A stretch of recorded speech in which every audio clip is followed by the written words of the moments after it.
இதில் காற்றடித்து அம்மரத்தின் பழங்கள் என் வீட்டு முற்றத்தில் விழுகின்றது.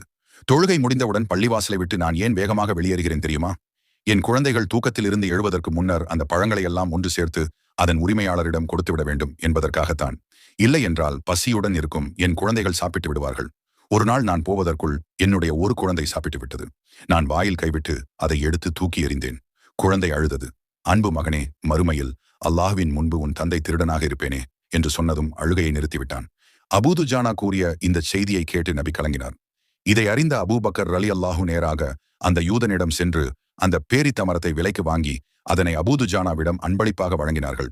அபூபக்கர் அந்த மரத்தை விலைக்கு வாங்கியதன் உண்மையான காரணத்தை அறிந்த அந்த யூதர் தமது குடும்பத்தாருடன் வேகமாக நபிகளாரை சந்திக்க விரைந்தார். தானும் தமது குடும்பமும் இஸ்லாத்தில் நுழைந்ததாக அறிவித்தார். ஹலால் ஹராம் உணர்வு தமக்கு சொந்தமில்லாத ஒன்றை ஒரு பழமாக இருந்தாலும் சரி உடனே எடுத்துக்கொள்ளாமல் உரியவரிடம் திருப்பிக் கொடுக்க வேண்டும். சிறிய விஷயமாக இருந்தாலும் ஹராம் செய்யக்கூடாது.